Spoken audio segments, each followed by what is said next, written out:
오늘은 여러분과 더불어서 함께 살펴보실 하나님의 말씀의 제목은 하나님의 계명과 구원의 길이라는 주제를 가지고 여러분과 함께 우리 하나님의 계명이 얼마나 우리에게 또 소중한가, 이런 모든 문제를 오늘 경의 가르침을 통해서 함께 살펴보도록 하겠습니다. 한 심리학자가 사람들의 범죄 일으키는 심리 연구를 위해서 한 부유한 도시에 아주 멋진 자동차를 며칠 동안 길거리에 방치를 해두었습니다. 그리고 또 뒤 트렁크도 열어두었습니다. 근데 수일이 지나도 그 자동차에 아무런 어떤 변화가 없었습니다. 다시 말해서 잘 사는 동네에다가 멋진 고급 자동차이지만 그 많은 사람들의 어떤 범죄적인 어떤 심리를 유발시키는 효과가 없었던 것이죠. 그래서 자동차의 유리창을 하나 깨트렸다고 합니다. 유리창이 깨어진 그날부터 시작해서 그 부유한 동네에 이상한 일들이 벌어지기 시작했답니다.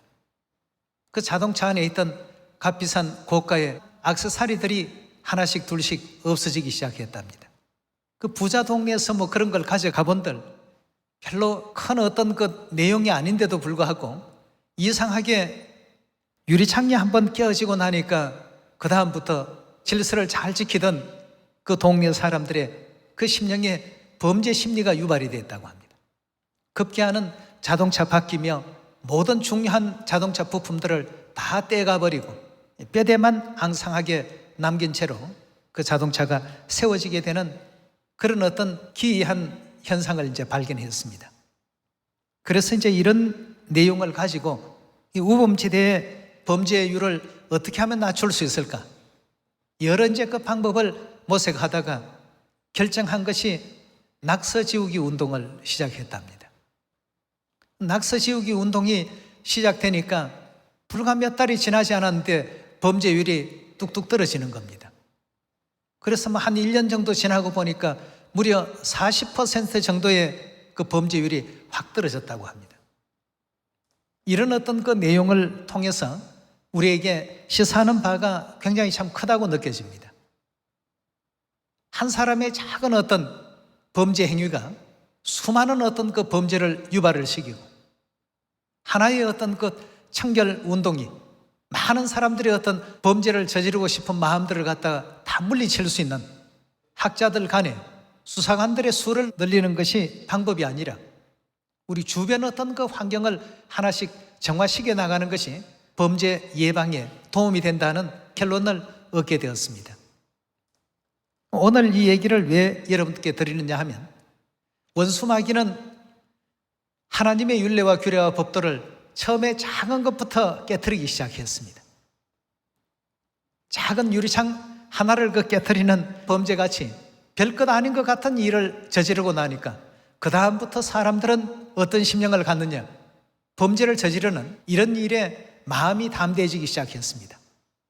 처음에는 안식일 하나에서부터 토요일이면 어떻고 일요일이면 어떠냐, 하루 차이 아니냐, 그날이 그날 같으니까 이런 내용을 가지고 하나님의 율례와 규례를 깨어가기 시작했습니다. 그러다 보니까 새 언약 유월절도 깨어지고 절기도 깨어지고 급기야는 율례와 규례와 법도를 제정하신 우리 인류에게 인류 구원을 위해서 허락해 주신 새 언약의 율법의 창조자가 되신 하나님마저도 부인한 일까지 스스럼 없이 하게 된 것입니다. 그래서 하나님께서 이 땅에 다시 오셨습니다. 아버지 안성님께서 또 하늘어머니께서 이 땅에 오셔서 잃어버렸던 안식일, 유월절, 새 언약, 절기 모든 어떤 성경의 가르침과 교훈들을 우리 자녀들에게 하나씩 하나씩 회복시켜 주시고 지킬 수 있도록 지금까지 이끌어 주시고 인도해 주셨습니다. 하나님의 계명이 얼마나 중요한지, 안식일이 얼마나 귀한지, 하나님께서 주신 율례와 규례와 법도는 이런 의미가 있다는 것부터 시작해서 하나씩 하나씩 예전처럼 회복시켜 나갔습니다. 부유층들이 살고 있는 그 동네에 그 아주 멋진 자동차를 며칠을 세워놔도 사람들이 별 관심이 없다가 유리창이 하나 깨어지는 그날부터 시작해서 관심을 갖기 시작했습니다. 무슨 관심이냐 하면 범죄에 대한 관심이었습니다. 범죄적인 심리가 거기서부터 발생이 되더라는 것입니다. 이처럼 하나님의 어떤 율례와 규례와 법도가 하나가 깨어지니까 어떻게 됩니까? 사람들은 하나님의 그 율례와 규례와 법들을 지키지 않는 것을 당연시 하기 시작합니다. 안식일이면 어떻고 일요일이면 어떠냐? 6월절이면 어떻고 크리스마스면 어떠냐? 하나님만 기념하면 됐지. 이런 어떤 것 생각들이 스스럼 없이 가져지다가 나중에는 급기야 새 언약을 주시고 안식일을 주시고 6월절을 주신 하나님마저도, 하나님의 어떤 존재마저도 어떻게 합니까? 부정을 해버리고 부인을 해버리고, 이런 것이 이제 결국 사단이 원했던 길이었습니다. 그러나 우리 하나님께서 그 사단이 깨어놓은 모든 진리를 원래의 것과 같이 어떻게 했습니까? 하나씩 하나씩 지금 복구시켜 놓으셨습니다. 깨어진 안식일을 회복시켜 놓으시고, 깨어진 유월절을 또다시 복구시키시고, 깨어진 새 언약을 회복시키시고, 깨어진 절기를 회복시키시고, 마치 뉴욕의 어떤 범죄율을 낮추는 데 있어서 수사관의 인력들도 필요하겠지만, 그러나 그것은 단지 죄를 지은 사람을 잡아들이는 수동적인 어떤 행위라고 한다면 좀 더 능동적이고 적극적인 어떤 내용으로 낙서지우는, 주변의 환경이 밝아지기 시작하니까 사람들의 어떤 범죄 심리도 점점 이제 떨어지더라는 것입니다. 우리 하나님께서 하늘에서 죄를 짓고 이 지상에 쫓겨 내려왔던 우리 인류 인생에게 이제는 다시는 범죄하지 않게 하기 위해서 새 언약 진리를 그래서 더 중요하게 여기고 하나님의 율례와 규례와 법도를 더 절대시하라는 이와 같은 교훈을 주시게 된 것입니다. 이거 하나쯤이야 라고 했던 그 작은 것은 결국 우리 영혼을 파괴시킵니다. 그 작은 것이 절대 작은 것이 아니죠. 그래서 우리가 하나님의 계명을 지키는 것이 곧 우리 영혼의 구원의 길이라는 것을 오늘 성경의 가르침을 통해서 한번 배워보도록 합시다. 예. 요즘 또 날씨가 많이 덥죠. 예, 날씨가 많이 지금 더울수록 늘 생각나는 것이 우리 하나님께서 이 자연을 통해서도 우리에게 실물적인 어떤 교훈을 지금 주시구나. 날이 또 얼마나 뜨거운지, 또 유럽 쪽에는 50도까지 상승하는 그런 나라들도 있고, 지금 모든 것이 다 평생의 처음입니다. 이런 이제 더운 날씨를 보면서 이 정도 더위에도 이렇게 괴로운데 이보다 더한 곳에서 세세토록 살라고 한다면 얼마나 더 괴로울까 말이죠. 누가복음 16장에 부자가 아브라함으로 표상되어 있는 하나님께 말하기를 나사로를 보내서 손가락 끝에 물 한 방울을 찍어서 내 혀를 서늘하게 하소서. 여러분, 손가락 끝에 물 찍어서 혀 끝에 갖다 대준다고 해서 그것이 그리 시원함을 느낄 수 있는 그런 환경입니까? 근데 그 정도 맛이라도 좀 보게 해달라고 간청하는 곳이 영원한 지옥이라고 하니까 우리가 지금 전하고 있는 새 언약의 진리들 얼마나 인류에게 소중한 것입니까? 이 소중한 것을 그저 안식일은 이래서 지키나 보다, 6월절은 이래서 지켜야 되는가 보다, 성경에 있는 어떤 문헌상의 기록이니까 이런 정도로 생각할 것이 아니라 이런 고통받는 곳에 오지 않게 하소서 하고 외쳤던 비유 속에 등장하는 부자의 그 애타는 그 심령을 이해하면서 우리 하나님의 계명을 더 중히 여기고 존중히 할 줄 아는 우리 모두가 되어야 되겠습니다. 이사야 24장 1절의 가르침을 함께 보겠습니다. 여호와께서 땅을 공허하게 하시며 황무하게 하시며 뒤집어 엎으시고 그 거민을 흩으시리니 백성과 제사장이 일반일 것이며 종과 상전이 일반일 것이며 비자와 가모가 일반일 것이며 사는 자와 파는 자가 일반일 것이며 체급하는 자와 채용하는 자가 일반일 것이며 이자를 받는 자와 이자를 내는 자가 일반일 것이라. 땅이 온전히 공허하게 되고 온전히 황무하게 되리라. 여기서 땅이라고 하는 것은 영어 성경에는 보면 지구라고 되어 있죠. 이 지구가 온전히 공허하게 되고 온전히 황무하게 되리라. 여호와께서 이 말씀을 하셨나니라. 땅이 슬퍼하고 쇠잔하며 세계가 쇠약하고 쇠잔하며 세상 백성 중에 높은 자가 쇠약하며 땅이, 이 지구가 또한 그 거민 아래서 더럽게 되었으니 이는 그들이 율법을 범하며 율례를 어기며 영원한 언약을 파하였습니다. 6절입니다. 그러므로 저주가 땅을 삼켰고 그 중에 거하는 자들이 정죄를 당하였고 땅의 거민이 불타서 남은 자가 적으며라고 했습니다. 이런 모든 일들의 그 이유를 찾아보니까 이유가 어디에 있었다고요? 하나님의 율법을 범하고 율례를 어기고 영원한 언약을 지키지 않기 때문에 이런 현상이 벌어진다고 했습니다.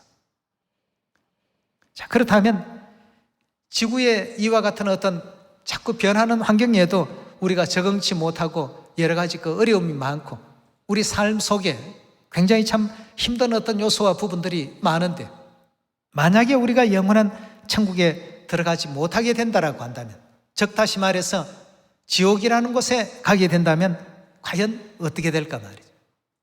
그 고난의 연기가 세세토록 올라가리로다 말씀하신 계시록의 그 예언의 장면들, 이런 어떤 그 세계 속에 우리가 가게 된다면 과연 어찌 되겠습니까? 그러나 다행히도 하늘아버지 하늘어머니께서는 우리를 그 지옥 고통에서 구원하시고 살리시기 위해서 이 땅에 오셔서 새 언약을 전파해 주시고 가르침 주시고 사는 길로 우리 모든 인류 인생들을 인도하고 계시는 가운데 있습니다. 우리 마태복음 7장을 한번 열어보겠습니다. 마태복음 7장 21절의 말씀 보시면, 나더러 주여 주여 하는 자마다 천국에 다 들어갈 것이 아니요 다만 하늘에 계신 내 아버지의 뜻대로 행하는 자라야 어디에 들어간다고요?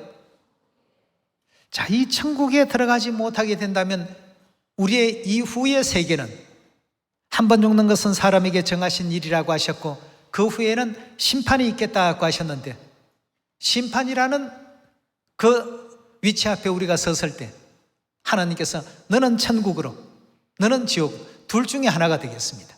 우리 법정에 서게 되면 죄인이냐 죄인이 아니냐 이걸 이제 가려내는 것처럼 천국으로 갈 사람이냐 그렇지 못한 사람이냐, 즉 천국이냐 지옥이냐를 하나님께서 마지막 심판 때에서 가려내시게 됩니다. 근데 이때 천국에 들어갈 수 있는 자격은 누구에게 있다라고 했습니까?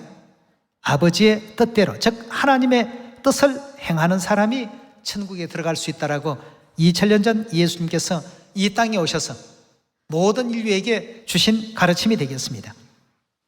그렇다면 천국 갈 사람들과 그렇지 못할 사람들, 즉 지옥에 갈 사람들에 대한 구분을 예수님께서 어떤 가르침으로 남기셨는지 22절 말씀 보도록 하겠습니다. 그 날에 많은 사람이 나더러 이르되 주여 주여 우리가 주의 이름으로 선지자 노릇하며 주의 이름으로 귀신을 쫓아내며 주의 이름으로 많은 권능을 행치 아니하였나이까 하리니, 그때 내가 저희에게 밝히 말하되 내가 너희를 도무지 알지 못하니 무엇을 행한다고요? 불법을 행하는 자들아 내게서 떠나가라 하리라고 했습니다. 결국 아버지의 뜻을 행하는 사람들은 전부 천국에 들어가고 그렇지 못한 사람들은 영원한 지옥의 판결을 받게 되는데, 지옥의 판결을 받게 될 사람들이 어떤 사람인가 하고 보니까 불법을 행하는 사람들이었습니다. 하나님의 율례와 규례와 그 법도와 언약을 지키지 않는 사람들, 불법을 행하는 사람들은 결단코 아버지의 뜻을 행할 수 없는 사람들입니다.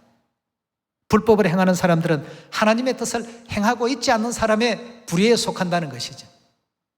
이런 사람들이 갈 곳은 영원한 불의 형벌입니다.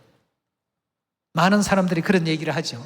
하나님 가르침대로 우리가 지키지 못하면 영원한 지옥에 가게 되는데 천국 가기 위해서 하나님의 뜻을 우리가 준행해야 됩니다. 가르치면 그 중에 어떤 사람들은 아니 남들 다 가는 지옥인데 뭐 가면 어때? 그렇게 얘기하면서 이 더위에는 못 견뎌합니다. 너무 더워서 못 살겠다고만 그렇게 고통스러워하고 괴로워하면서 남들 가는 그 지옥이라고 같이 따라간다. 얼마나 어리석은 발언입니까? 하나님의 그 뜻을 준행하기 위해서 노력할 수 있는 우리 모두가 되어야 되겠습니다. 자, 이런 어떤 교훈을 예수님께서 신약에 오셔서도 주셨습니다만 성경 66권의 선지자들은 전부 이 내용을 가지고 하나님의 율례와 규례와 법도를 범하는 사람들이 당하여야 될 결과에 대해서 우리에게 일깨워 주신 장면을 예레미야 우리 11장 열어서 확인해 보겠습니다. 11장 1절의 말씀 보시면 여호와께로부터 예레미야에게 임한 말씀이라. 가라사대 너희는 이 언약의 말을 듣고 유다인과 예루살렘 거민에게 고하라. 그들에게 이르기를 이스라엘의 하나님 여호와께서 이같이 말씀하시되 이 언약의 말을 쫓지 않는 자는 뭘 받는다고요? 저주 받는다라고 하는 것은 다시 말해서 심판대 앞에서 천국 쪽입니까? 지옥 쪽입니까? 지옥의 판결을 받을 수밖에 없다라고 누가 말씀했다고요? 이스라엘의 하나님 여호와께서 이렇게 말씀하셨다 하고 지금 백성들에게 전하고 있지 않습니까? 이 언약의 말을 쫓지 않는 자, 즉 따르지 않는 자는 저주가 임할 수밖에 없다는 것을 우리에게 또 알려주고 있습니다. 4절에 계속 보겠습니다. 이 언약은 내가 너희 열조를 쇠풀무 애굽 땅에서 이끌어내던 날에 그들에게 명한 것이라. 곧 내가 이르기를 너희는 나의 목소리를 청종하고 나의 모든 명령을 쫓아 행하라. 그리하면 너희는 내 백성이 되고 나는 너희 하나님이 될 것이라 하고 했습니다. 이렇게 하나님의 말씀을 준행하고 지키게 되면 하나님은 우리 하나님이 될 것이고 우리는 하나님의 백성이 된다라고 이렇게 약속을 주셨고, 그렇지 못하게 되는 곳에는 전부 저주가 임하게 될 것이다. 하나님께서 우리를 위협하고 협박하기 위해서 주신 말씀이 아닙니다. 반드시 이런 일들이 일어나기 때문에 그 진실되고 참된 사실을 선지자를 통해서 우리에게 전하고 알려주신 것이죠. 예레미야 16장 10절의 말씀 보시면 내가 이 모든 말로 백성에게 고할 때 그들이 내게 묻기를 여호와께서 우리에게 이 모든 큰 재앙을 광포하심은 어찌미며 우리의 죄악이 무엇이며 우리가 우리 하나님 여호와께 범한 죄는 무엇이뇨 하거든. 11절입니다. 너는 그들에게 대답하기를 여호와께서 말씀하시되 너희 열조가 나를 버리고 다른 신을 쫓아서 그들을 섬기며 그들에게 절하고 나를 버려 뭘 지키지 않았다고요? 하나님의 그 율법을 지키지 않는 이 현상 한 가지만 보면 이미 너희가 다른 신을 섬기고 있고 하나님을 배반하고 있고 이런 어떤 현상까지도 하나님께서는 다 알 수가 있다라고 했습니다. 너희가 내 법을 지키지 아니하였습니다. 그러니 이 큰 재앙이 너희들에게 임할 수밖에 없다라고 이렇게 하나님께서 설명하고 계십니다. 하나님의 율례와 규례와 법도가 얼마나 중요한지에 대해서 예레미야 선지자를 통해서 계속 하나님께서 경고하시는 장면을 한번 들어봅시다. 예레미야서 44장 22절입니다. 여호와께서 너희 악행과 가정한 소위를 더 참으실 수 없으셨으므로 너희 땅이 오늘과 같이 황무하며 놀램과 저주거리가 되어 거민이 없게 되었나니 너희가 분향하여 여호와께 범죄하였으며 여호와의 목소리를 청종치 아니하고 여호와의 무엇과 무엇을요? 법과 율례와 정거대로 그대로 행치 아니하였으므로 이 재앙이 오늘과 같이 너희에게 미쳤느니라 하고 했습니다. 하나님께서 주신 율례와 정거와 그 법도대로 그대로 준행치 아니하고 있기 때문에 이 재앙이 너희에게 임하는 것이라고 이렇게 하나님께서는 알려주신 가운데 계십니다. 자, 그렇다면 오늘날 우리 하늘나라를 사모하고 영원한 천국 구원을 원한다라고 한다면 이 세상 우리 주변 여건이 어떠하다 하더라도 하나님의 율례와 규례와 법도에는 우리가 어찌해야 되겠습니까? 충실되게 지켜야 되겠습니다. 지금 하나님께서는 우리의 모든 처지를 쉽고 좋은 어떤 하나님의 법도를 잘 지킬 수 있는 환경 가운데 둘 수가 있습니다. 그러나 그렇게 했을 때에는 누구나가 다 할 수 있습니다. 그래서 그리 하지 못할 어떤 환경 가운데도 더 보십니다. 그 환경 가운데 하나님의 율례와 규례와 법도를 꼭 지켜야 되겠다라고 애쓰고 수고하는 그 모든 노력들을 보시면서 우리의 진실된 우리 중심을 하나님께서는 파악하시고 우리가 가지고 있는 하나님에 대한 믿음 여부를 알게 되시는 것 아니겠습니까? 옛날에 한 그 부잣집에 한 도령이 있었습니다. 아버지가 그 이 아들에게 재산을 그냥 상속해도 될까? 과연 이 자녀가 가산을 많이 또 이렇게 세울 수 있을까? 그것이 굉장히 궁금해서 아들에게 하루는 부탁을 했습니다. 너가 오늘 나가서 길거리에서 뭘 하더라도 네 스스로 땀 흘려서 한번 돈을 한번 벌어와 봐라 말이죠. 그냥 부모님 어떤 가지고 있는 재산만 축내고 쓸 것이 아니라 그 아들이 길에 나가서 뭐 노동을 해본 적도 없고 뭐 장사를 해본 적도 없고 아무것도 한 것 없이 빈손으로 돌아왔습니다. 엄마가 가만히 보니까 참 딱해 보였습니다. 그래서 아들에게 엽전 3냥을 아버지 몰래 건네주었습니다. 이걸 가지고 너 아버지 노여움도 좀 삭히도록 하고 네가 좀 돈을 벌어왔다라고 이렇게 얘기를 하려무나 하고 엽전 3냥을 주었습니다. 아들은 엄마가 주는 거니까 또 그냥 받아서 아버지 나 오늘 돈 벌어왔어요 하고 엽전 3냥을 아버지께 이제 갖다 드렸습니다.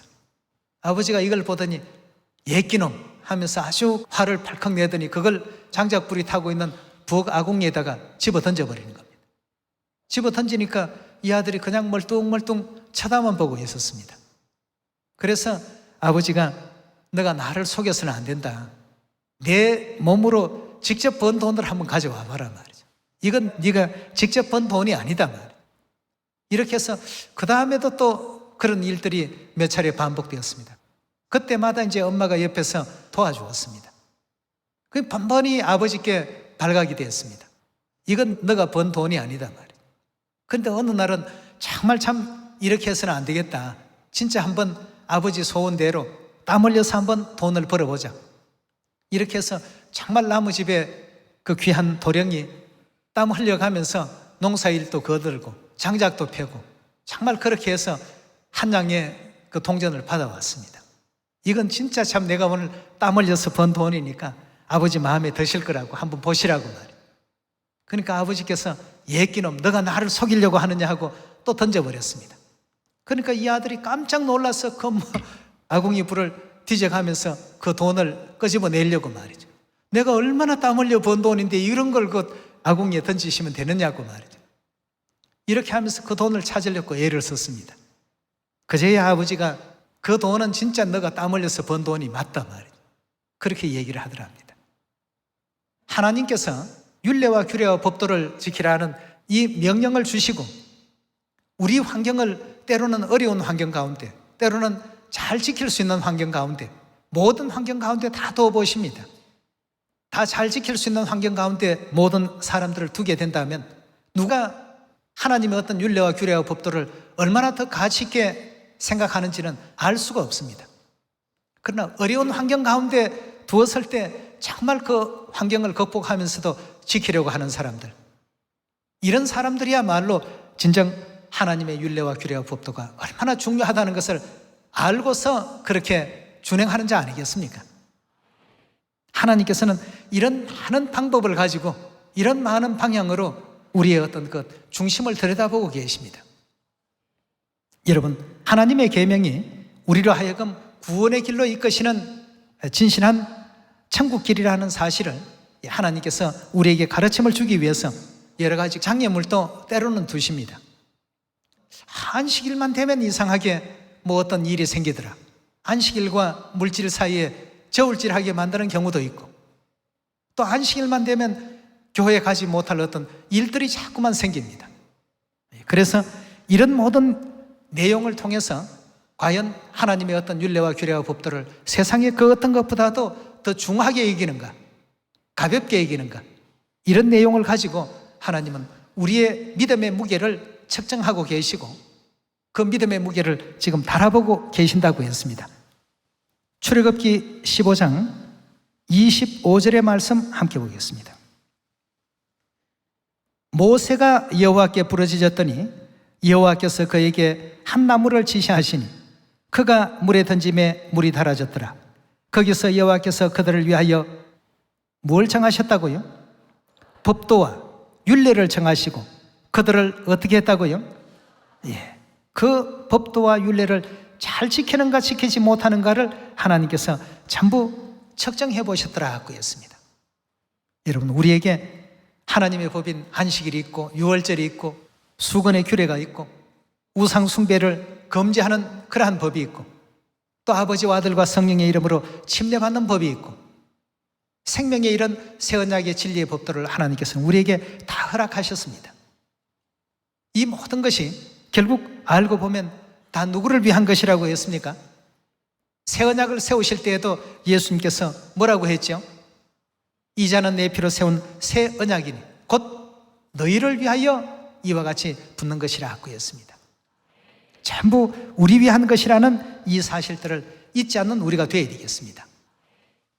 하나님의 이 율례와 규례와 법도, 이 계명 지키는 문제에 대해서 사도 요한에게 하나님께서 주신 계시의 장면 한 가지 보도록 하겠습니다.